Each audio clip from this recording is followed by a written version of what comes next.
नमस्कार, आप देख रहे हैं एनबी न्यूज। मैं हूं आपके साथ काजल ठाकुर। कोरोना संक्रमण फिलहाल काबू में नहीं आ रहा है, लेकिन ब्लैक फंगस ने विभाग की चिंता बढ़ाकर रख दी है, क्योंकि ब्लैक फंगस के मामले लगातार बढ़ते जा रहे हैं। देश भर के हर राज्य से ऐसी खबरें निकलकर सामने आ रही हैं। लगभग हर जिले में ब्लैक फंगस के मामले बढ़ते चले जा रहे हैं। एक तरफ कोरोना की टेंशन तो दूसरी तरफ ब्लैक फंगस के मामले लगातार बढ़ते चले जा रहे हैं। इलाज कोरोना का नहीं मिल पा रहा है, ऑक्सीजन की वजह से लोगों की मौत होती चली जा रही है, लेकिन ब्लैक फंगस ने जिस तरीके से दस्तक दी है और ज्यादा विभाग की टेंशन उसकी वजह से बढ़ती चली जा रही है। और ब्लैक फंगस इतना ज्यादा खतरनाक है कि लोगों की आंख तक निकालनी पड़ रही है इसकी वजह से, क्योंकि ब्लैक फंगस के सिम्टम्स ऐसे हैं जिसकी वजह से लोगों को डर लग रहा है और ऐसी समस्या इसकी वजह से बढ़ती जा रही है। डॉक्टरों को भी समझ नहीं आ रहा है कि इलाज कोरोना का करें या फिर ब्लैक फंगस का करें।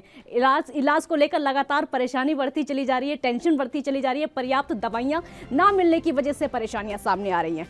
और लखनऊ में ब्लैक फंगस यानी ये जो बीमारी है, इसके कारण सर्जरी में मरीजों की आंख तक निकालनी पड़ रही है। अब तक अलग अलग अस्पतालों में हुई सर्जरी से 13 से ज्यादा मरीजों की आंख निकाली जा चुकी है। ये मरीज अब एक आंख से कभी नहीं देख सकेंगे। अगर बात करें मध्य प्रदेश के इंदौर की, तो कोरोना की दूसरी लहर की चपेट में आने से मरीजों से अब भी पूरी तरह से राहत नहीं मिली थी कि शहर में अब ब्लैक फंगस संक्रमण लगातार बढ़ता चला जा रहा है। यहाँ 20 दिनों के भीतर 439 मरीज भर्ती हो चुके हैं, 32 लोगों की जान जा चुकी है। देश की राजधानी दिल्ली की बात करें तो 700 से ज्यादा मामले दर्ज किए जा चुके हैं, जो अब तक सबसे ज्यादा है। वर्तमान में 100 से ज्यादा मरीजों का इलाज एम्स में चल रहा है। इसके अलावा 110 मरीजों का इलाज दूसरे अस्पताल में और सर गंगाराम अस्पताल में भी चल रहा है। 47 मरीज दूसरे अस्पताल में हैं। तो ब्लैक फंगस इतना ज्यादा खतरनाक होता जा रहा है, इसी बात से इसका अंदाजा लगाया जा सकता है कि देश की राजधानी के हर अस्पताल में ब्लैक फंगस के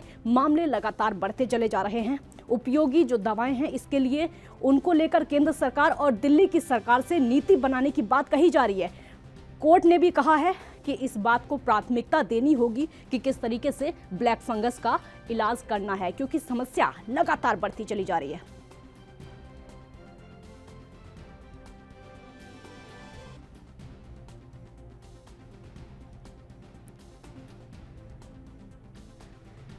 तो 20 दिन में 439 मामले निकलकर सामने आए हैं। कोरोना संक्रमण बेकाबू, ब्लैक फंगस लगातार बढ़ता चला जा रहा है। और ब्लैक फंगस इतना ज़्यादा खतरनाक है कि या तो व्यक्ति इसमें अंधा हो जाता है या फिर लोगों की जान भी जा रही है, क्योंकि ठीक होने का मामला इसमें भी कम है। और ऐसा नहीं है कि ब्लैक फंगस कोई नई बीमारी है, पहले से चलती आई है।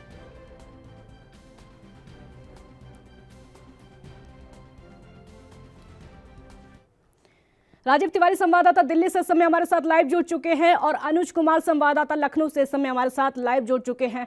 राजीव, पहला सवाल आपसे होगा, क्योंकि देश की राजधानी के हर अस्पताल की अगर बात कर लें, ब्लैक फंगस के मामले उसमें देखने को मिल रहे हैं। चिंता सरकार की बढ़ रही है, स्वास्थ्य विभाग की भी, सबसे ज्यादा दिल्ली वासियों की। देखिए, बिल्कुल सही कहा आपने। यहाँ जी, बात करें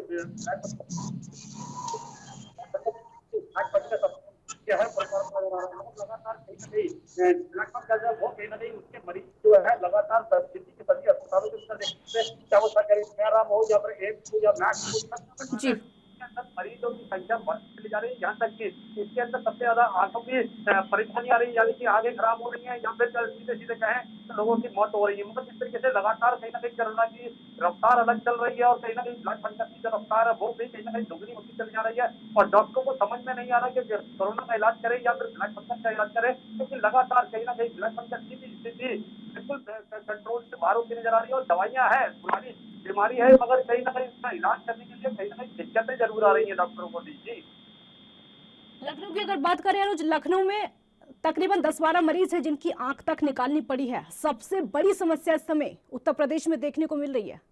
देखिए, लखनऊ की राजधानी में ब्लैक फंगस का कहर लगातार बढ़ता जा रहा है और यही कारण है कि 35 मरीजों ने अब तक अपनी जान खो दी है। और आज का देखें ताजा आंकड़ा तो काफी मरीजों की सर्जरी भी की गई, जिसमें कि 13 मरीजों की आंख निकाली गई है और राजधानी के अलग अलग अस्पतालों में ये मरीज एडमिट है। और वहीं दूसरी ओर देखें तो गाजियाबाद में एक पहला केस आया है जिसमें कि ये ब्लैक फंगस यानी म्यूकोमाइकोसिस से 3 लेयर पाए गए थे, जिसमें 3 कलर थे, ब्लैक, व्हाइट और येलो। और यही हाल राजधानी लखनऊ में भी हुआ है कि एक मरीज के पास ये तीनों सिम्टम्स पाए गए, जो कि बड़े हैरान और परेशान करने वाले हैं, क्योंकि लगातार कोरोना का कहर के बाद अब ब्लैक फंगस ने भी कहर बरपाया। उसको लेकर योगी आदित्यनाथ लगातार सक्रिय होने के बाद स्वास्थ्य महकमे को निर्देश दे रहे हैं किसी भी तरह का जो एम्फोटेरिसिन मेडिसिन भी इंजेक्शन है उसकी किल्लत बिल्कुल नहीं होनी चाहिए। और यही कारण है कि यूपी सरकार ने केंद्र से 1260 ये इंजेक्शन लखनऊ मंगा लिए हैं और राजधानी के 8 मंडलों में ये इंजेक्शन डिस्ट्रीब्यूट कर दिए गए हैं। और जिन जिन अस्पतालों को डिस्ट्रीब्यूट हुए उसका ब्यौरा भी मांगा गया है। और आने वाले समय में अगर इंजेक्शन की किल्लत होती है तो राज्य सरकार केंद्र सरकार को एक स्वास्थ्य महकमे के माध्यम से और इंजेक्शन की व्यवस्था की जाएगी। फिलहाल कोरोना के बाद अब ब्लैक फंगस लोगों के लिए सिरदर्द बन के उभरा है। राजीव, देश की राजधानी में हमने देखा था कोरोना से पहले किस तरीके का बवाल मचा हुआ था, क्योंकि कोरोना से पहले के इंतजाम नहीं किए गए थे। दिल्ली सरकार की तरफ से लगातार कहा जा रहा था कि हम इंतजाम कर रहे हैं, लेकिन जब कोरोना पूरी तरीके से फैल चुका था उसके बाद इंतजाम किए गए थे। और हम बार बार इस बात को लेकर चर्चा भी कर रहे थे कि कहीं ऐसा ना हो पानी सर से ऊपर चला जाए, उसके बाद दिल्ली की सरकार ये सारे इंतजाम करे, लेकिन ऐसा नहीं हो पाया। कहीं ऐसा ना हो ब्लैक फंगस को लेकर भी ऐसा हो। एक ब्रेक के लिए यहां पर रुकेंगे, जल्द हाजिर होंगे और इसी सवाल का जवाब राजीव से लेंगे।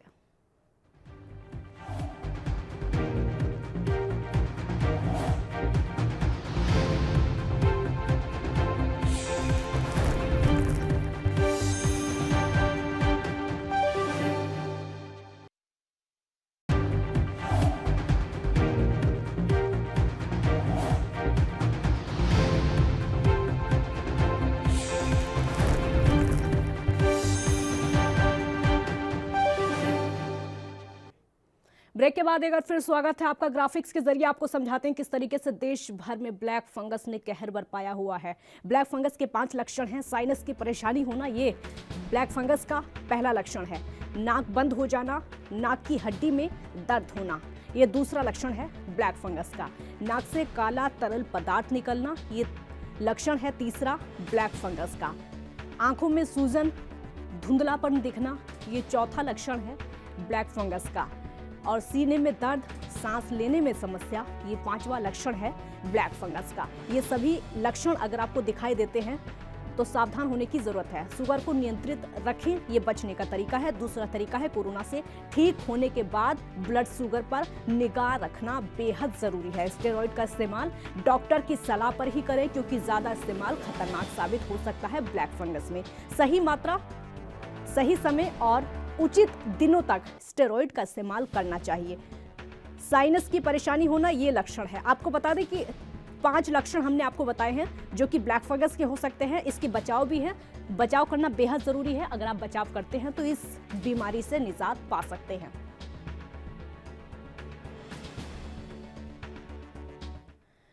तो हमारे दोनों संवाददाता इस समय हमारे साथ लाइव जुड़े हुए हैं। राजीव, मेरा सवाल आपसे था कि हमने कोरोना की स्थिति को लेकर देखा था देश की राजधानी में, जब कहर बहुत ज़्यादा हो चुका था, क्योंकि हम पहले से लगातार चर्चा कर रहे थे कि कहीं ऐसा ना हो बहुत ज़्यादा कोरोना हो जाए, कहीं ऐसा ना हो लोगों की मौत का सिलसिला बहुत तेज़ी से हो जाए, उसके बाद दिल्ली की सरकार जागे। हमने देखा भी वही, जब धीरे धीरे केसेस बढ़ने लगे थे उसके बाद दिल्ली की सरकार जागती है, लॉकडाउन लगाया जाता है 1 हफ्ते का, एक हफ्ते करके उसको लगभग 1 महीना बढ़ा दिया जाता है।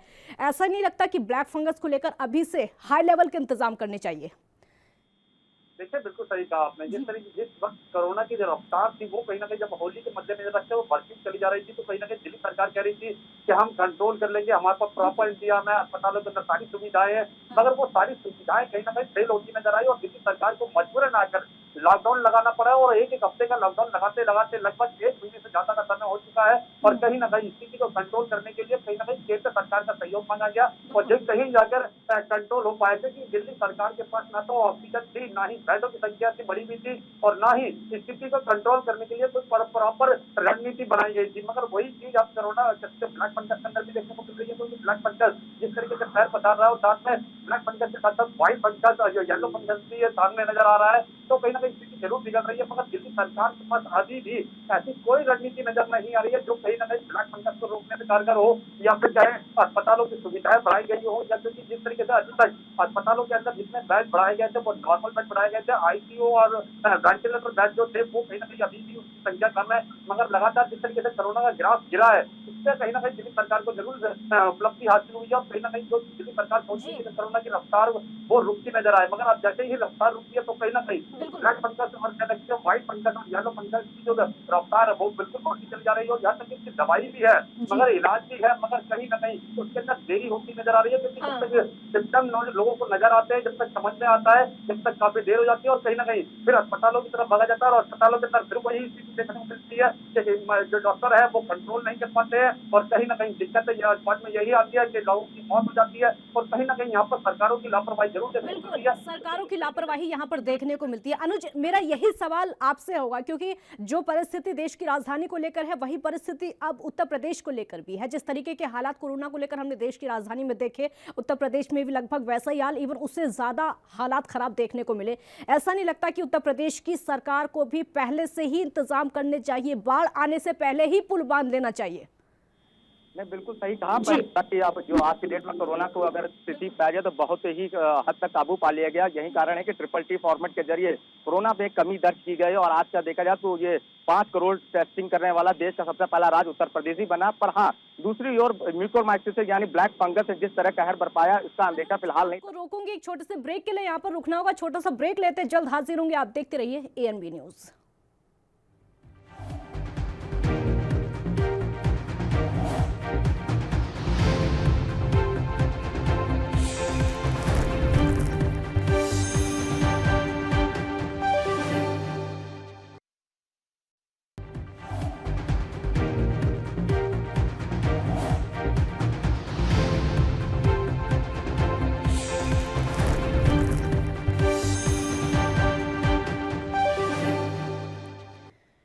ब्रेक के बाद एक बार फिर स्वागत है आपका। तो ब्लैक फंगस का असर जिस तरीके से देखने को मिल रहा है देश की राजधानी में, जैसे हालात है वैसे ही हालात अन्य राज्यों में भी देखने को मिल रहे हैं। लखनऊ का हालात अनुज बताइए किस तरीके के हैं, कैसे इंतजाम सरकार को करने चाहिए, अब तक कितनी तैयारी सरकार की देखने को मिल रही है?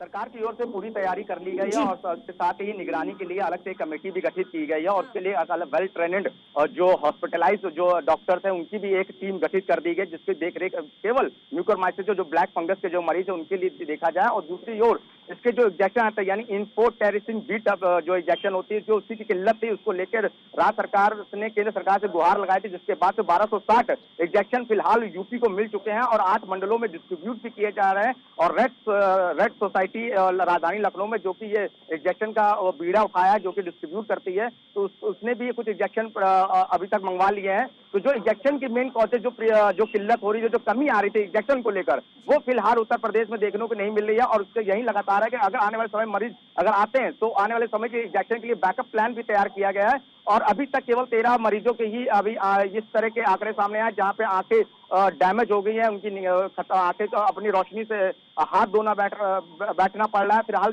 जान लोगों की बचाई जा सकती है, पर 35 लोगों की अभी तक मृत्यु हो चुकी है और अलग अलग अस्पतालों में अलग अलग संख्या में ब्लैक फंगस के मरीज फिलहाल एडमिट है। जी बिल्कुल राजीव, एक आम सवाल है जो कि हर कोई जानना चाहता है देश की राजधानी को लेकर, दिल्ली को लेकर, क्योंकि कोई भी अगर बड़ी बीमारी होती है तो सीधे लोग दिल्ली का रुख करते हैं, चाहे किसी भी राज्य में रहते हों, क्योंकि दिल्ली में लोगों को लगता है कि बड़े अस्पताल हैं, बड़ा इलाज होगा, हाई लेवल का इलाज होगा, बड़े बड़े डॉक्टर्स रहते हैं। यानी दिल्ली में अगर आ जाते हैं लोग छोटे छोटे गाँव से, छोटे छोटे कस्बों से, शहरों से दिल्ली की तरफ सीधे रुख करते हैं कि अच्छा इलाज हो जाएगा। लेकिन हमने देखा था पहली लहर में कोरोना की देश की राजधानी में केजरीवाल सरकार ने साफ इनकार कर दिया था कि अन्य राज्यों के मरीज अब दिल्ली में नहीं आ सकते कोरोना की, क्योंकि दिल्ली के अस्पताल फुल हो चुके हैं, दिल्ली के अस्पतालों में जगह नहीं है। एंट्री तक पर रोक लगा दी गई थी ताकि अन्य राज्यों के मरीज दिल्ली में ना आ सके। बहुत बुरा हाल हो चुका था। ऐसा ना हो ब्लैक फंगस को लेकर भी कहीं लोगों को पछताना पड़े। दिल्ली सरकार को इतने इंतजाम करके रखने होंगे ताकि कोरोना का इलाज कराने के लिए भी अन्य राज्यों से लोग आ सकें, ब्लैक फंगस का इलाज कराने के लिए भी अन्य राज्यों से लोग आ सकें, क्योंकि भरोसा है, बड़े डॉक्टर्स दिल्ली में रहते हैं, बड़े अस्पताल दिल्ली में हैं। बिल्कुल सही कहा आपने। बात करें पहली लहर की, तो पहली लहर के अंदर जरूर दिल्ली सरकार ने कहीं ना कहीं अस्पतालों के अंदर नियम बनाए गए थे, दिल्ली के अंदर आना नियम बनाए गए थे कि दिल्ली के बाहर के लोग इलाज नहीं कर पा सकते हैं और कहीं ना कहीं उनके लिए मना कर दिया गया था। मगर जिस तरीके से दूसरी लहर आई थी उसके अंदर स्थिति इतनी बिगड़ी थी कि दिल्ली सरकार चाहे वो केंद्र सरकार हो, दोनों ही कंट्रोल नहीं कर पा रही थी और कहीं ना कहीं अपने एक दूसरे को पट्टी तरफ होती नजर आई थी। मगर जो अस्पतालों के अंदर हालात थे वो कहीं ना कहीं बिगड़े हुए थे और दिल्ली सरकार के जितने दावे थे, चाहे वो ऑक्सीजन को लेकर हो, बेडों को लेकर हो, या फिर वेंटिलेटर को लेकर हो, या आईसीयू बेड को लेकर हो, तमाम दावे फेल होते नजर आए थे और दिल्ली सरकार ने सिर्फ हाथ खड़े कर दिए थे कि केंद्र सरकार उनकी मदद करेगी तो ही कंट्रोल हो पाएगा, क्योंकि ऑक्सीजन के लिए जो मारामारी थी, यानी जो लोग ऑक्सीजन सिलेंडर लेकर एक दूसरे की जगह पर भाग रहे थे अपने अपने मरीजों को बचाने के लिए, वो कहीं ना कहीं देखने वाली बात थी। और कहीं ना कहीं उसके लिए कहीं ना कहीं दिल्ली सरकार और केंद्र सरकार दोनों ही जिम्मेवार थी। मगर जब बात करें ब्लैक फंगस की, तो ब्लैक फंगस के लिए भी कहीं ना कहीं रणनीति होनी चाहिए थी, क्योंकि दूसरी लहर के अंदर भी रणनीति नहीं देखने को मिली थी और वही चीज इसका खामियाजा जनता को भुगतना पड़ा। मगर बात करें ब्लैक फंगस की, तो ब्लैक फंगस के लिए भी कहीं ना कहीं रणनीति होनी चाहिए थी, दिल्ली सरकार के द्वारा भी और केंद्र सरकार के द्वारा भी। मगर अभी भी दोनों ही सरकारों के बीच में तालमेल नहीं है और कहीं ना कहीं रणनीति बनती नजर नहीं आ रही है। और यही स्थिति शायद तीसरी लहर के लिए भी कहा जा रहा है कि तीसरी लहर अगर आती है तो कहीं ना कहीं बच्चों के लिए घातक बताई जाती है। मगर अस्पतालों के अंदर अभी भी इतनी बड़ी सुविधाएं नहीं हो पाई है जितनी होनी चाहिए थी या जितनी तैयारी होनी चाहिए थी। जी, एक ब्रेक के लिए यहाँ पर रुकेंगे, छोटा सा ब्रेक यहाँ पर लेते हैं, जल्द हाजिर होंगे। आप देखते रहिए एएनबी न्यूज।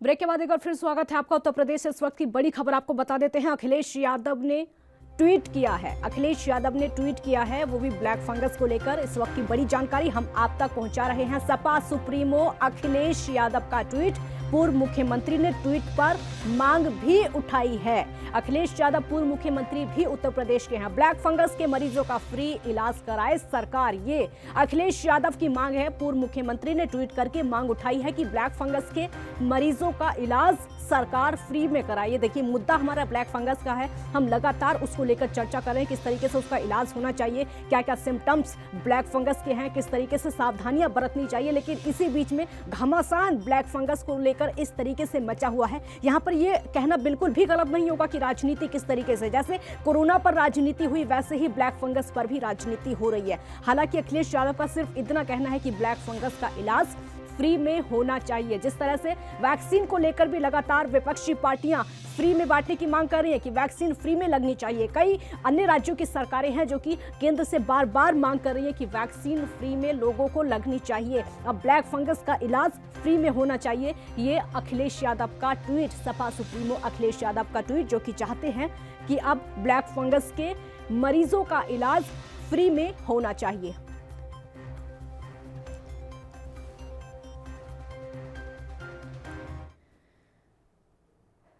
गणेश तिवारी संवाददाता इंदौर से इस समय हमारे साथ लाइव जुड़ चुके हैं। गणेश, ब्लैक फंगस का अपडेट बताइए, इंदौर में क्या हालात है, क्योंकि लगभग हम हर राज्य की स्थिति को देख रहे हैं। पूरी तरीके से कहर बरपाया हुआ है ब्लैक फंगस ने। दो चिंताएं लोगों के सामने है, एक तो कोरोना, दूसरी तरफ ब्लैक फंगस। और ब्लैक फंगस को लेकर सिर्फ एक चिंता नहीं है, black fungus, yellow fungus, white fungus, तमाम परेशानियां हैं। निश्चित तौर पर देखिए काजल, लगातार जो है कोरोना काल के बाद जिस कदर कोरोना महामारी विकराल रूप मध्य प्रदेश में भी कोरोना ने लगातार लोगों को जकड़ रखा था। बिल्कुल। और लगातार कोरोना के आंकड़े बढ़ रहे हैं, तो उसके बाद अब जिस कदर कोरोना के आंकड़े तो हालांकि यहाँ पर राहत देने योग्य है, कम आ रहे हैं, लेकिन अब ब्लैक फंगस की चिंता लगातार जो है मध्य प्रदेश वासियों को सता रही है और लगातार जो है ब्लैक फंगस के भी आंकड़े बढ़ते नजर आ रहे हैं। अगर अकेले इंदौर की ही बात करें तो करीब इंदौर में ही 439 से ज्यादा केस जो है ब्लैक फंगस के सामने आ चुके हैं। पूरे मध्य प्रदेश की बात करें तो 1000 का आंकड़ा करीब पहुंच चुका है ब्लैक फंगस की वजह से। और उसमें मध्य प्रदेश के इंदौर की बात करें तो 439 मामले ब्लैक फंगस के सामने आए। अकेले जो है इंदौर के एमवाई हॉस्पिटल में ये मरीज उपचाररत हैं। और वहीं पे अगर बात करें तो हालांकि 84 लोग जो है अभी तक स्वस्थ होकर, हालांकि ब्लैक फंगस से स्वस्थ होकर अपने घरों को जा चुके हैं। लेकिन इसी में इन्हीं 439 लोगों में से अगर बात करें तो 32 लोगों ने अभी तक दम भी ब्लैक फंगस की वजह से तोड़ दिया है। क्योंकि इंदौर में अगर बात करें, मध्य प्रदेश में बात करें तो मात्र 5 जगहों पर ही ब्लैक फंगस का इलाज जो है मुफ्त रूप से चल रहा है। इंदौर, भोपाल, ग्वालियर, जबलपुर और रीवा में। यहाँ के जो मेडिकल कॉलेज है वहां पर हालांकि मध्य प्रदेश सरकार ने ब्लैक फंगस को महामारी घोषित कर दिया था और इसके बाद इसका इलाज भी निःशुल्क कर दिया था। लेकिन अभी भी सबसे बड़ी समस्या है, जिस कदर सबसे बड़ी समस्या पहले अगर रेमडेसिविर इंजेक्शन की कोरोना काल पर थी, लगातार उस इंजेक्शन की खपत बढ़ रही थी, लगातार इंजेक्शन की शॉर्टेज बढ़ रही थी, कालाबाजारी हो रही थी, तरह तरह की चीजें हो रही थी। अब वैसा ही मामला ब्लैक फंगस के समय पे भी आ चुका है। ब्लैक फंगस की बात करें तो सबसे जो संजीवनी जिसे माना जाता है गणेश, आपको इंफोटेरेसिन। रोकूंगी, ब्रेक के लिए यहाँ पर रुकना होगा, छोटा सा ब्रेक यहाँ पर लेते हैं, जल्द हाजिर होंगे। आप देखते रहिए एएनबी न्यूज।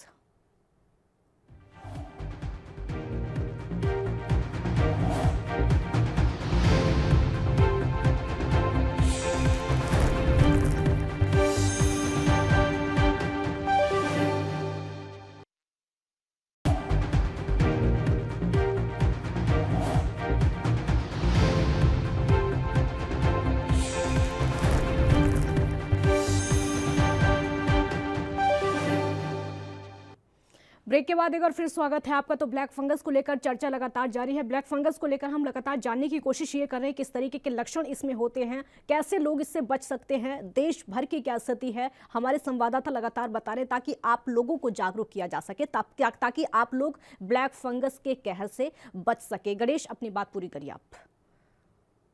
देखिए, लगातार जो है मध्य प्रदेश में ब्लैक फंगस की जो मैंने बात की कि इंजेक्शन जो है, जो एम्फोटेरेसिन इंजेक्शन है, जी। उसकी हालांकि खपत लगातार बढ़ रही है क्योंकि मरीजों की संख्या भी लगातार बढ़ रही है। तो ऐसे में इंजेक्शन की शॉर्टेज भी लगातार बढ़ रही है। और अगर इंजेक्शन की बात करें तो चूंकि देश में सीमित कंपनियां ही इंजेक्शन का जो मटेरियल है वो बनाती है और निर्यात करती है। तो ऐसे में सबसे बड़ी चीज है कि मध्य प्रदेश दूसरे राज्य पर इंजेक्शन को लेकर डिपेंड है, निर्भीत है। तो ऐसे में सबसे बड़ी समस्या जो है इंजेक्शन की है, एम्फोटेरेसिन की है। हालांकि अब अगर बात करें तो ये मध्य प्रदेश वासियों के लिए खुशी का पल है कि जो इंजेक्शन है उसको यहाँ पर मध्य प्रदेश में भी एक कंपनी को पूरी तरह से उसको लाइसेंस दिया गया है, अनुमति दी गई है। अब जो मध्य प्रदेश दूसरे राज्यों पर इस इंजेक्शन के निर्यात और आयात के लिए डिपेंड था, अब ऐसे में मध्य प्रदेश में स्वयं जो है जबलपुर में इन इंजेक्शनों का जो है जी इंजेक्शन यहाँ पर बनेंगे और इंजेक्शनों का पूरी तरह से अब जो है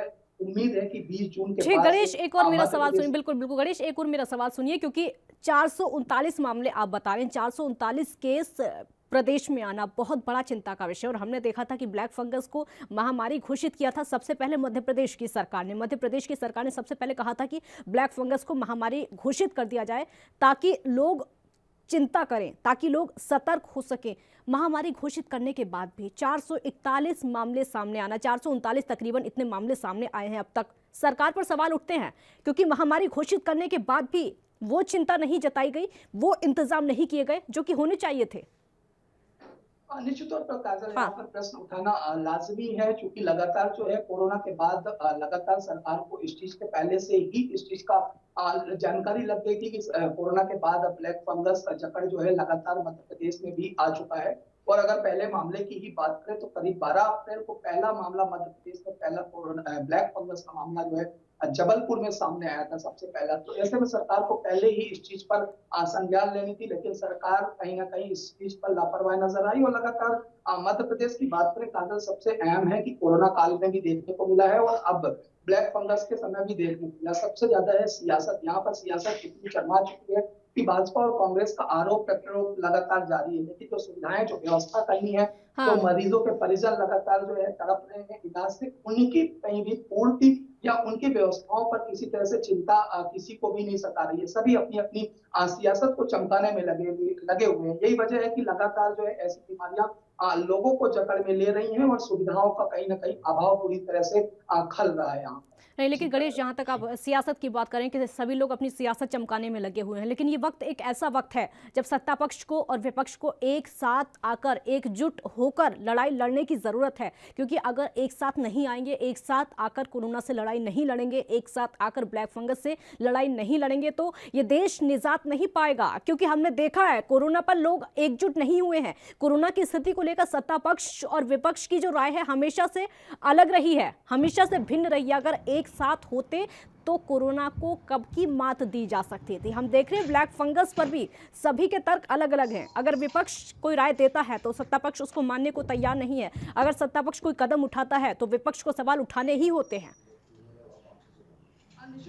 हाँ, सही, यहाँ पर आपने सही प्रश्न किया है। बिल्कुल। ये वक्त है एक लेकिन अगर अभी वर्तमान की बात करें तो अगर विपक्ष की बात करें तो विपक्ष का साफ तौर पर कहना है कि वो सरकार की जो अव्यवस्थाएं हैं, सरकार की जो लापरवाहियां हैं, उनके खिलाफ उनका बोलना कर्तव्य है। आम जनता के हित की बात करना कर्तव्य है, क्योंकि लगातार जो है कई अनियमितताएं कोरोना काल में भी देखने को मिली है और अब एक बार फिर ब्लैक फंगस के काल पर भी जो जिस कदर ब्लैक फंगस की जो महामारी है ये लगातार लोगों को जकड़ मिले रही है, इसका भी लगातार जो है लोगों को कहर जो है मंडराता हुआ, कोहराम लगातार मंडराता हुआ आ रहा है, सामने आ रहा है। लगातार मृत्युएं हो रही है और लगातार जो इंजेक्शन है उसकी कहीं ना कहीं शॉर्टेज है। तो इसके में कांग्रेस या फिर अन्य विपक्षी दल जितने भी हैं उनका साफ तौर पर कहना है कि सरकार के खिलाफ हम इस कोरोना महामारी हो या फिर ब्लैक फंगस महामारी हो, हम इसके साथ आम जनता के साथ हैं और सरकार का साथ देने को तैयार है। लेकिन सरकार की तरफ से जो अनियमितताएं हैं, जिन व्यवस्थाओं को करनी थी वो सरकार ने नहीं की है, वो उनको उजागर करना हमारा काम है और हम इसलिए आम जनता के साथ सरकार की उन अव्यवस्थाओं के खिलाफ एक साथ खड़े नजर आ रहे हैं। जी गणेश, मध्य प्रदेश के अस्पतालों की अगर बात कर ले तो क्या अस्पतालों में वो इंतजाम दिखाई दे रहे हैं? क्या अस्पतालों में वो इलाज के इंतजाम दिखाई दे रहे हैं जो कि होने चाहिए? निश्चित तौर पर अगर इस तरह की बात करें अस्पतालों की अगर बात करें बादल सबसे अंतिम तो बिल्कुल, बहुत शुक्रिया आपका, क्योंकि समय की कमी है, एक ब्रेक लेना होगा और ब्रेक के बाद ब्लैक फंगस को लेकर चर्चा जारी है। ब्लैक फंगस को लेकर कुछ डॉक्टर्स भी हमारे साथ जुड़ेंगे, उनसे जानेंगे ब्लैक फंगस का इलाज कैसे होना चाहिए, कैसे लोगों को सावधान रहना चाहिए। छोटा सा ब्रेक यहाँ पर लेते हैं।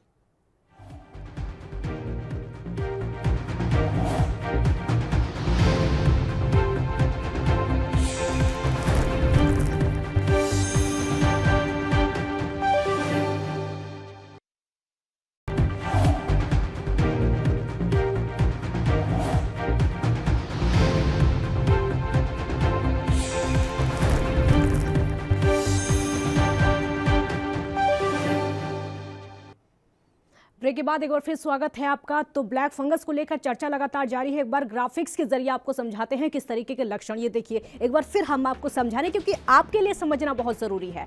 नाक बंद हो जाना, नाक की हड्डी में दर्द होना, ये सभी वो लक्षण हैं जिनको लेकर आपको सावधान रहना है, इसीलिए हम आपको बार बार ग्राफिक्स के जरिए समझा रहे हैं। नाक से काला तरल पदार्थ निकलना, ये लक्षण हो सकता है ब्लैक फंगस का। आंखों में सूजन, धुंधलापन दिखना, ये लक्षण ब्लैक फंगस का हो सकता है। अगर ये लक्षण आपको दिखाई देते हैं तो सतर्क रहने की जरूरत है। सीने में दर्द होना, सांस लेने में समस्या होना, हम बार बार समझाने की कोशिश आपको कर रहे हैं ग्राफिक्स के जरिए ताकि आप समझें और सावधान रहें। शुगर को नियंत्रित रखें अगर बचाव के तरीके आपको अपनाने हैं तो। कोरोना से ठीक होने के बाद ब्लड शुगर पर नजर रखनी बेहद जरूरी है ब्लैक फंगस से बचने के लिए। स्टेरॉइड का इस्तेमाल डॉक्टर की सलाह पर ही करें क्योंकि ज्यादा इस्तेमाल नुकसानदायक हो सकता है, ज्यादा इस्तेमाल कष्टकारी हो सकता है। तो हम आपको बार बार समझाने की कोशिश यही कर रहे हैं ताकि आप ब्लैक फंगस के प्रकोप से बच सकें। कोरोना को लेकर भी हम आपको बार बार समझाने की कोशिश इसी तरीके से करते हैं ग्राफिक्स के जरिए ताकि आपको पता चल सके कि लक्षण क्या हैं, कैसे उससे बचा जा सकता है। चर्चा हम डॉक्टर से करते हैं ताकि आपको पता चल सके, ताकि आप जागरूक हो सके, ताकि आप सतर्क रहें, ताकि आप सावधान रहें।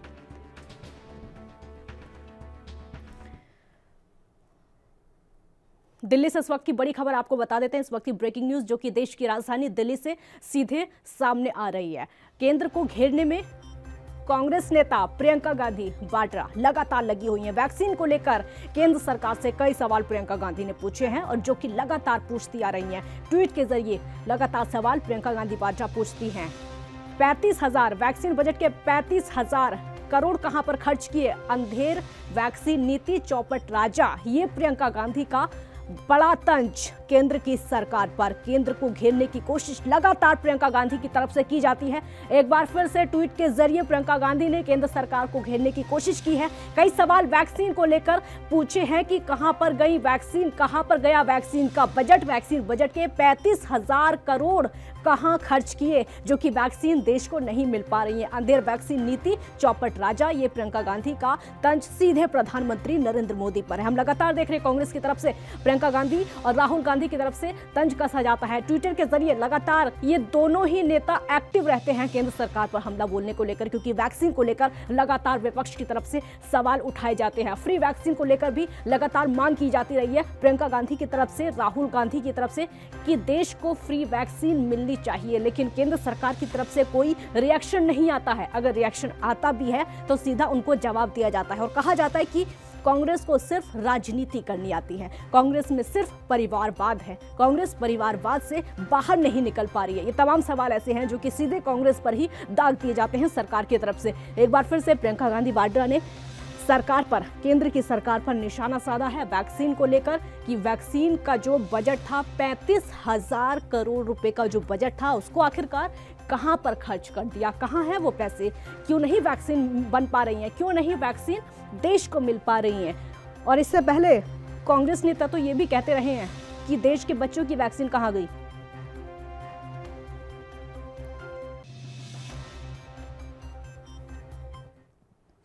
एक ब्रेक के लिए यहां पर रुकना होगा। ब्रेक के बाद ब्लैक फंगस को लेकर चर्चा लगातार जारी है।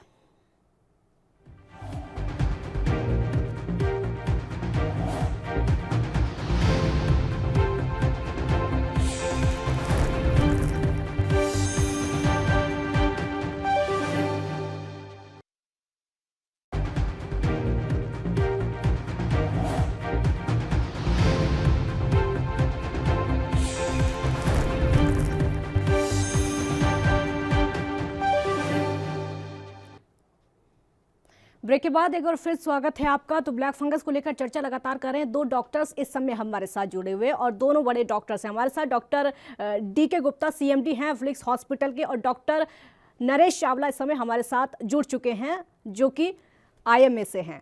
आप दोनों ही डॉक्टर्स का बहुत बहुत स्वागत है, क्योंकि डॉक्टर्स की सलाह ऐसे समय में बहुत ज़्यादा ज़रूरी हो जाती है जब देश एक नहीं बल्कि दो महामारियों से गुजर रहा हो। पहला सवाल डॉक्टर DK गुप्ता मेरा आपसे होगा, क्योंकि ब्लैक फंगस को लेकर देश में लगातार चिंता बढ़ती चली जा रही है। कोरोना की चिंता थोड़ी सी बस कम हुई है, पूरी तरीके से खत्म नहीं हुई है ये नहीं कहा जा सकता, थोड़ी सी चिंता कम हुई है। Black fungus, yellow fungus, white fungus, बहुत ज्यादा चिंता बढ़ने लगी है। पहला संदेश आपका देश के नाम।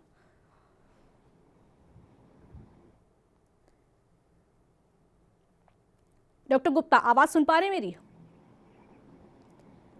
लग रहा है आवाज उन तक नहीं पहुंच पा रही है। डॉक्टर चावला आवाज सुन पा रहे हैं आप मेरी?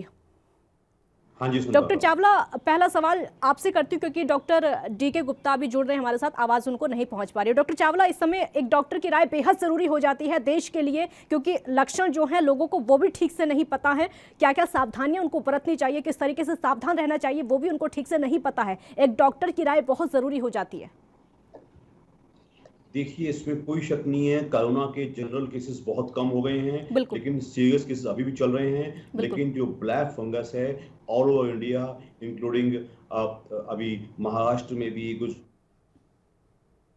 जी तो आप लोगों को इससे संदेश है कि ऐसे अननेसेसरी आम जन ना घबराए, लेकिन जो पेशेंट्स अनकंट्रोल्ड डायबिटीज के हैं या जिनको कोई स्टेरॉयड वगैरह मिला है या जो कोई भी HIV या कोई जैसे लिवर ट्रांसप्लांट या किडनी ट्रांसप्लांट के पेशेंट्स हैं या जिनको कोई ऐसी बीमारी है जिसको कि हमारी जुबान में इम्यून कॉम्प्रोमाइज बीमारी कहा जाता है, वो स्टेरॉयड चले हैं या कोरोना का या कोविड-19 का अटैक आया है जिससे उनको स्टेरॉयड चला है या पेशेंट को ICU में एडमिट किया गया है, ये सब पेशेंट वो हैं जिनको कि हम रिस्क पेशेंट कहा जाएगा।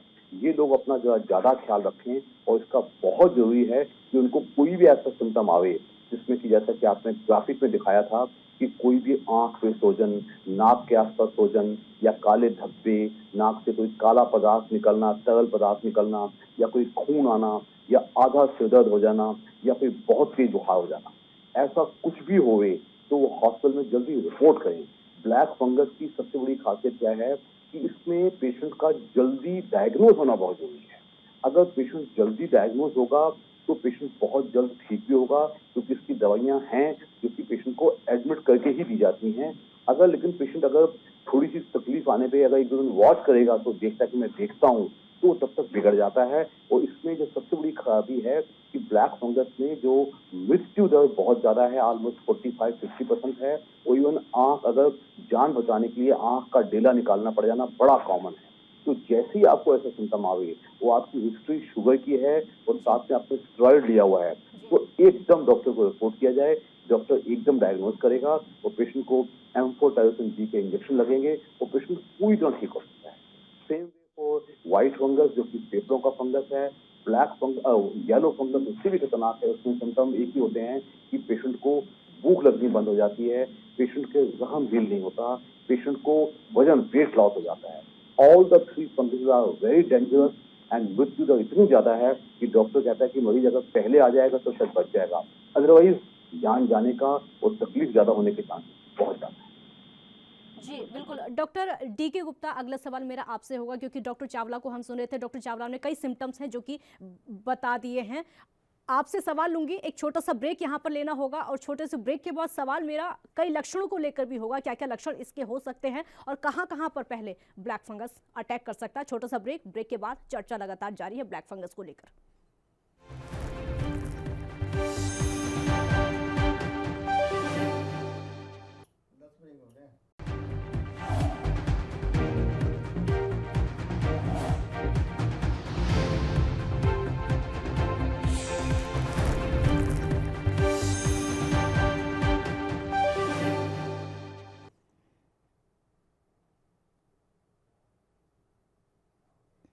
ब्रेक के बाद एक बार फिर स्वागत है आपका। तो ब्लैक फंगस किस तरीके से काल बना हुआ है उसको लेकर लगातार चर्चा हम कर रहे हैं। दो खास डॉक्टर्स इस समय हमारे साथ जुड़े हुए हैं जो कि आपको बता रहे हैं किस तरीके से बचाव आपको करना चाहिए, कैसे कैसे सिम्टम्स इसके हो सकते हैं। Doctor DK. गुप्ता, फेफड़े, दिल और दिमाग, कहा यह जा रहा है कि इस पर ज्यादा अटैक कर सकता है ब्लैक फंगस।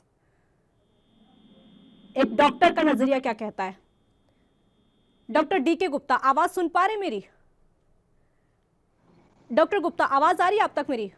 हाँ, बिल्कुल, बिल्कुल। आवाज आपको आ रही है? हाँ, आपकी आवाज अब आ रही है, लेकिन सवाल अब मेरा यह है कि क्या क्या इसके सिम्टम्स हो सकते हैं वो तो डॉक्टर चावला ने बता दिए हैं, लेकिन कहा यह जा रहा है कि फेफड़े, दिल और दिमाग, ये तीन चीजें ऐसी हैं जहां पर जल्दी अटैक कर सकता है। एक डॉक्टर का नजरिया क्या कहता है, क्योंकि अफवाहों पर लगाम लगाना एक डॉक्टर का काम। बिल्कुल, आपका बहुत अच्छा सवाल है काजल। जैसे डॉक्टर नरेश चावला ने बताया, ये जो बीमारी इसको हम राइनो सेरेब्रल बोलते हैं। राइनो मीन्स नाक और सेरेब्रल दिमाग, मतलब नाक से दिमाग की तरफ बढ़ती है स्टार्टिंग में, और कभी कभी हम इसको सॉलो कर लेते हैं तो छाती के अंदर और पेट के अंदर और आंख के अंदर पहुंच जाती है। इसके अलावा अगर आपकी स्किन एक्सपोज्ड है, स्किन में कोई कट है या कोई वो है अब्रेजन है, तो स्किन में भी इनको करके ये आपको इन्फेक्ट कर सकता है। तो डिपेंड करता है ये इन्फेक्शन कहाँ हुआ है, कौन से ऑर्गन में इन्वॉल्वमेंट हुआ। नॉर्मली जो इन्वॉल्वमेंट होता है वो नाक से ही होता है। कि नाक में नेल करते हैं तो इसके नाक में ब्लैक डिस्चार्ज आना, नाक में पेन होना, नाक का बंद हो जाना, नाक के आसपास स्वेलिंग होना, जो साइनसेस हैं उसके आसपास स्वेलिंग हो जाना, वहां दर्द होना, फेशियल स्वेलिंग जिसको बोलते हैं। कभी कभी ये हमारे ब्रेन में पहुंच जाता है। ब्रेन में पहुंचने के बाद वहाँ पे हो सकता है सीजर कर दे, दौरा पड़ जाए, आपको सीवियर हेडेक हो जाए। और इसके अलावा अगर आंख में पहुंच गया तो आंख में हमें दो दिखाई पड़ना, आंख से कम दिखाई पड़ना, या आंख को बंद करने में दिक्कत होना, आंख को खोलने में दिक्कत होना, ये ऐसे बहुत सारे अर्ली सिम्टम्स हैं जो हमें बताते हैं कि इसका मतलब म्यूकोरमाइकोसिस आपको अफेक्ट कर सकती है। कभी कभी आंख को दूसरी आंख को अफेक्ट कर सकता है, या आंख के थ्रू ब्रेन में जो ऑर्बिट की लेयर होती है, छत होती है ऑर्बिट आंख की जो हम कैविटी को बोलते हैं, उसको तोड़ के ब्रेन के अंदर चला जाता है। तब ये ब्रेन में और दिक्कत, उसका सर्जिकल हमें ऑपरेशन करने पड़ते हैं। इवन जैसे डॉक्टर ने बताया कि यूनिक्लेशन बोलते हैं, और आंख निकालनी पड़े और ब्रेन का हिस्सा भी कुछ निकालना पड़े, और साइनसेस को सारा निकालना पड़ता है, नेजल बोन निकालनी पड़ती है। तो ये बहुत ही खतरनाक और खराब बीमारी है कि इसमें अगर ये इन्वेजिव अगर फैल गई कहीं पे, तो हमें उस हिस्से को, जैसे कैंसर में नहीं हम लोग पूरा सर्जरी करके निकाल देते हैं, तो उस एरिया को पूरा निकालना पड़ता है, उसकी पैकिंग करनी पड़ती है। पैकिंग में लोकल इम्पोर्टेशन भी डालनी पड़ती है, इसके अतिरिक्त इंजेक्शन इम्पोर्टेशन भी चलते हैं और कई महीनों तक देने पड़ते हैं। तो इसलिए इसका ट्रीटमेंट बहुत अच्छा नहीं है।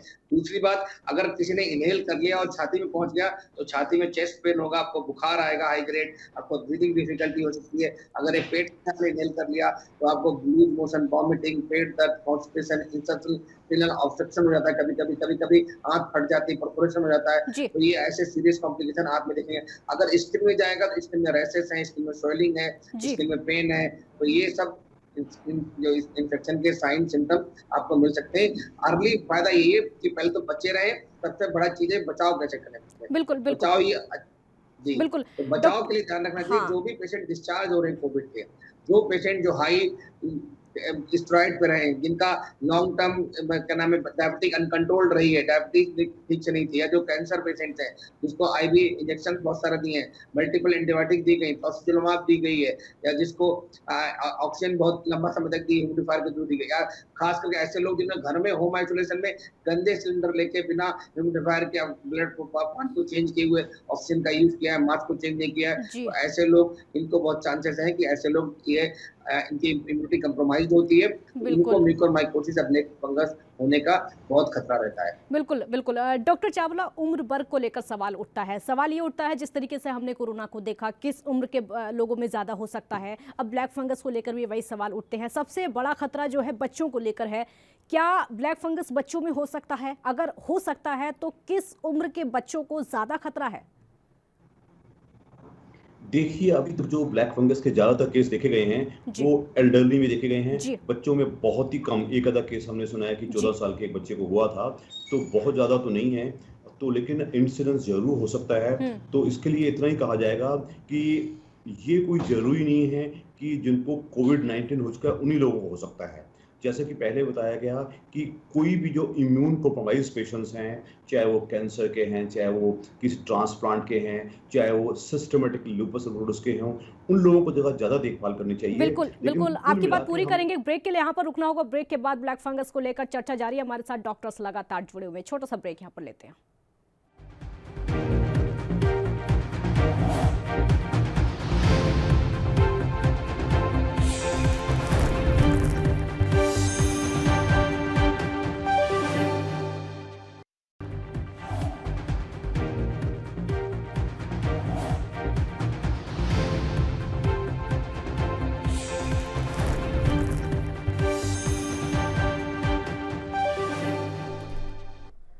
ब्रेक के बाद एक बार फिर स्वागत है आपका। तो एक खास पैनल हमारे साथ जुड़ा हुआ है जिसको धरती के भगवान भी कहा जाता है। ये वही डॉक्टर्स हैं जो कि मरीजों की जान बचा रहे हैं, चाहे वो कोरोना की वजह से हो या फिर ब्लैक फंगस की वजह से या फिर अन्य बीमारियों से। डॉक्टर्स हमारे साथ लगातार जुड़े हुए हैं। डॉक्टर चावला, अपनी बात पूरी करिए आप। व्हाइट हो चाहे येलो, जी। ये इनको हम अपॉर्चुनिस्टिक रिसेप्शन कहते हैं। हवा में इनके स्पोर्स होते हैं, तो किसी वजह से भी अगर हमारे नाक के आसपास की झिल्लियों की अगर इम्यूनिटी कम हो जाएगी, तो मैंने कुछ लोगों को देखा है कि वो बहुत ज्यादा स्ट्रीमिंग करते रहते हैं। बहुत ज्यादा स्टीम लेना भी एक ऐसा कारण हो सकता है जो कि इसकी इम्यूनिटी कम करे। दूसरा, कोविड-19 अपने आप में एक बहुत बड़ा फैक्टर है। तीसरा, हमने बताया कि जिन लोगों ने किसी भी वजह से, चाहे वो बड़े हों चाहे वो छोटी उम्र के हों, अगर स्टेरॉइड्स ज्यादा लिए हैं, तो ये अपने आप में एक बहुत बड़ा नेगेटिव फैक्टर है। और चौथा सबसे बड़ा फैक्टर, अनकंट्रोल्ड डायबिटीज, वो जहां रहेगा, अगर ऐसा है तो हमें उसका ख्याल ज्यादा रखना पड़ेगा। और पांचवा फैक्टर जो सबसे इम्पोर्टेंट है, अपनी हाइजीन का ख्याल। जो पेशेंट आईसीयू में एडमिट हुआ है, अपना बहुत ज्यादा ख्याल रखे, उसको पेशेंट इंस्ट्रक्शन, डॉक्टर इंस्ट्रक्शन दे के भेजे। तो ऐसे सिम्टम हो तो आप जरूर आइएगा। और सबसे इम्पोर्टेंट, अपनी हाइजीन घर के आसपास जहाँ आपका पेशेंट है वहाँ देखिएगा। कोई जैसे कोई ग्रामीण पेशेंट है तो कोई कूड़ा या भूसा उसा चीजें ना हो। अगर कोई शहरी पेशेंट है तो ध्यान रखें कि आसपास कोई धूल मिट्टी ना हो। और ये चीजें बहुत जरूरी हैं। और इसके ऊपर सबसे जरूरी जो मैं हमेशा बोलता हूँ कि बचाव के लिए पेशेंट भी फुल टाइम अपना मास्क पहन के रखे, और पेशेंट जो अटेंडेंट्स हैं वो भी मास्क पहन के रखें। क्योंकि पिछले कुछ टाइम हमने देखा है कि लोगों में बहुत ही बेचैनी रही है कि एक तबाही खत्म नहीं होती, दूसरी प्रॉब्लम पहले से हो जाती है। तो ये कुछ सावधानियां अगर मरीज बना के रखेंगे, तो मुझे पूरा विश्वास है कि अगले कुछ समय में, कुछ दिनों में हमारा जो इंसिडेंस ब्लैक फंगस का कम नहीं हो पा रहा, वो कम अवश्य होगा। डॉक्टर गुप्ता, एक बड़ा ही अहम सवाल और बड़ा ही खास सवाल है, क्योंकि मैं खुद पढ़ रही थी अभी महिलाओं को लेकर, और आपसे कंफर्म करना बहुत ज़रूरी है, क्योंकि मुझे लगता है कि जो पढ़ा है अगर उसको एक डॉक्टर बताए तो वो ज़्यादा बेहतर हो सकता है। क्योंकि अभी मैं पढ़ रही थी कि पुरुषों के अकॉर्डिंग महिलाओं में ब्लैक फंगस कम अटैक कर रहा है, क्योंकि महिलाओं में एक हार्मोन होता है जो कि 50 साल की उम्र तक जनरेट होता रहता है। शायद उसकी वजह से ब्लैक फंगस महिलाओं में कम अटैक कर रहा है। आपका रिएक्शन? देखिए, और भी बहुत सारे फैक्टर्स हैं कि महिलाओं में जो है थोड़ी इम्यूनिटी बेहतर होती है पुरुषों से कई बार, कि स्मोकिंग नहीं करते, अल्कोहल का चांसेस कम है उनके अतिरिक्त उनके जो एस्ट्रोजन और प्रोजेस्टेरोन हार्मोन्स है उनके सीक्रेशंस होता है, तो वो कहीं ना कहीं बॉडी को प्रोटेक्ट करते हैं। डायबिटीज के चांसेस महिलाओं में कम होते हैं एज कम्पेयर टू पुरुषेस। बहुत सारे कैंसर हैं, जैसे जो इसका है लंग कैंसर है या दूसरे कैंसर है, वो महिलाओं में कम होते हैं। और अगर हम बात करें महिलाओं में, तो महिलाओं की जो दिनचर्या है वो पुरुषों से ज़्यादा बेहतर होती है। स्ट्रेस फैक्टर कम होता है। इवन महिलाओं में जो देखा गया कोविड का इन्फेक्शन रेट और कॉम्प्लिकेशन रेट देखा गया वो पुरुषों में कहीं ज़्यादा महिलाओं से। तो ऐसे बहुत सारी चीज़ें हैं जिसकी वजह से महिलाओं में जो कोमोर्बिड कंडीशंस हैं वो थोड़ा कम है, जिसकी वजह से उनकी इम्यूनिटी एज कम्पेयर टू पुरुषेस, मतलब पुरुष के बेहतर है। तो इसकी वजह से देखा गया स्टडीज में कि वो उनको ब्लैक फंगस और उसके चांसेस कम, प्लस वो उनकी दिनचर्या थोड़ा अच्छी होती है, वो हैंड हाइजीन, सफाई का, घर में रहते हैं, बाहर एक्सपोज कम होते हैं, पुरुष बाहर जाते हैं, कंस्ट्रक्शन साइट्स पे गए, ऑफिस में गए, पार्क में गए, किसी से मिलने गए, तो चांसेस आप धूल मिट्टी में ज्यादा एक्सपोज करेंगे, तो जब ज्यादा एक्सपोज करेंगे चांसेस हैं कि आपको म्यूकर का जो स्पोर है, फंगस है, वो इनहेल ज्यादा चांसेस रहेंगे। तो एक्सपोजर रेट भी पुरुषों में महिलाओं से कहीं ज्यादा है। डॉक्टर डीके गुप्ता, इसी बात को लेकर एक और सवाल मेरा आपसे होगा। ये तो एक वो बात हो गई कि जो हाउस वाइफ हैं, जो घर में रहती हैं, उनके लिए ये वाले बेनिफिट्स हैं। कुछ महिलाएं ऐसी हैं जो कि वर्किंग हैं, अपने घर से बाहर जाती हैं, पूरे दिन घर से बाहर रहती हैं, जॉब करती हैं, वो उनके लिए क्या क्या सावधानियां बरतनी चाहिए, या फिर उनके लिए भी वही बेनिफिट्स हो सकते हैं जो कि एक हाउस वाइफ के लिए? नहीं, बिल्कुल, जो बाहर जा रही है उनको ध्यान देना है। सबसे पहले तो कोविड एप्रोप्रिएट बिहेवियर का पालन करना है कि कोविड का इन्फेक्शन रिपीट इन्फेक्शन भी हो सकता है, री इन्फेक्शन हो सकता है, तो कोविड का इन्फेक्शन दोबारा ना हो। बहुत बार ये देखा गया कि अगर री इन्फेक्शन होता है तो पहले से ज्यादा खतरनाक हो सकता है, इवन वैक्सीन लगने के बाद इन्फेक्शन हो सकता है। तो इसलिए अब कोविड एप्रोप्रिएट बिहेवियर, जिसमें हैंड हाइजीन है, हाथ धोने, बार-बार आपको फिजिकल डिस्टेंसिंग है, आपको भीड़-भाड़ वाले इलाकों में बचना है, आपको रेस्पिरेटरी एटिकेट्स हैं उनका फॉलो करना है, तो इसका ध्यान रखें। और साथ में अगर आपको कोविड हुआ है तो ध्यान रखें, एक बार रिकवरी हो जाए उसके बाद ही स्टार्ट करें। स्ट्रेनुअस एक्सरसाइज ना करें। अगर बाहर जाते हैं तो एटलीस्ट अपने खान पान डाइट का पूरा ध्यान रखें, बीच में थोड़ा ब्रेक लेने, रेस्ट लेने।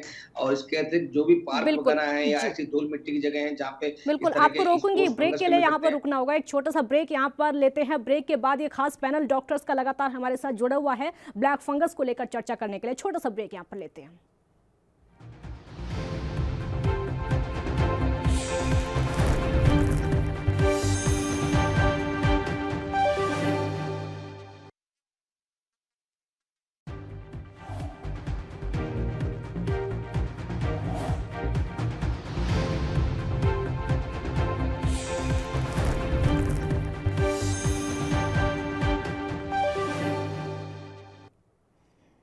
ब्रेक के बाद अगर फिर स्वागत है आपका। दोनों डॉक्टर्स इस समय हमारे साथ जुड़े हुए हैं क्योंकि डॉक्टर्स राय वो दे रहे हैं जो कि देश के लिए जानना बेहद ज़रूरी है। डॉक्टर डीके गुप्ता, आप अपनी बात पूरी करिए और ये आपका लास्ट रिएक्शन है। देश के नाम संदेश भी वो दीजिए जो कि एक डॉक्टर होने के नाते आप देश की जनता को कहना चाहते हैं। देश के नाम सबसे बड़ा संदेश यही है कि हमें इस कोविड को हराना है, और कोविड को हराने के लिए एक सबसे बड़ा जो हथियार है वो हमारे पास टीकाकरण है, वैक्सीनेशन। तो कृपया करके जब भी आपका मौका है वैक्सीन जरूर लगवाएं, अपने घर वालों को प्रमोट करें, यार दोस्तों, मित्र, रिश्तेदारों को सबको बोलें कि वैक्सीन लगाएं, बिकॉज वैक्सीन के अलावा और कोई हथियार नहीं है। अगर हमें थर्ड वेव से बचना है तो वैक्सीन प्रक्रिया को बढ़ाना पड़ेगा, रैंप अप करना पड़ेगा, हर घर जाके वैक्सीन लगाना पड़ेगा, कॉर्पोरेट्स में, कंपनीज में, स्कूल्स में, RWs में, इवन 24/7 वैक्सीन लगाना पड़ेगा। जैसे हमारा हॉस्पिटल है, हम लोग 24/7 वैक्सीनेशन ड्राइव कर रहे हैं, जिसमें आप वॉक इन कर सकते हैं, कार में ड्राइव थ्रू कर सकते हैं, आप आके रजिस्टर करा के आ सकते हैं। तो ऐसे बहुत सारे इनिशिएटिव चाहिए देश में, हर शहर में चाहिए कि लोग अपनी सुविधा के अनुसार वैक्सीनेशन प्रक्रिया को लगा सके। तो फिलिक्स हॉस्पिटल ने ऐसा एक इनिशिएटिव लिया है। हम सबसे अनुरोध करेंगे बाकी अस्पताल वाले भी ऐसा इनिशिएटिव लें और लोगों की सुविधा अनुसार 24 घंटे वैक्सीन लगवाएं। बिल्कुल बिल्कुल। डॉक्टर चावला, आपका भी लास्ट रिएक्शन होगा देश के नाम। किस तरीके से देश बचे, क्योंकि दोहरी चुनौती देश के सामने है, एक कोरोना, दूसरा ब्लैक फंगस। कैसे देश बचे, क्या क्या सावधानियां बरतें, आपका संदेश, लास्ट रिएक्शन छोटा सा। स्पष्ट संदेश, बिल्कुल भी डरने की जरूरत नहीं है। जब तक आप अपनी सावधानी बरत रहे हैं, कोरोना एप्रोप्रिएट बिहेवियर, घर से फालतू बाहर मत निकलिएगा,